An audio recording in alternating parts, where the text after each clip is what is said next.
Hello friends, gamer fleet यानी कि अपने अंशु बिश्री भाई के न्यू लेटेस्ट वीडियो के अंदर उन्होंने अपनी न्यू सुपर कार मतलब कि रिवील की है, जो उनकी ड्रीम सुपर कार है।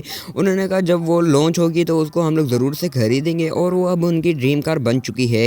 तो अगर आप लोग भी अंशु बिश्री के तगड़े वाले फ़ैन हो तो हमारी इस वीडियो को लाइक कर दें और इस चैनल को भी ज़्यादा से सब्सक्राइब कर देना है। और आप लोगों का कौन फेवरेट यूट्यूबर है ये भी कमेंट डाउन करके बता दें। तो चलिए अब उन्होंने जिस वीडियो में बताया मैं आप लोगों को वो क्लिप दिखाता हूँ। देख रहे हो क्या क्रेजी गाड़ी है भाई ये।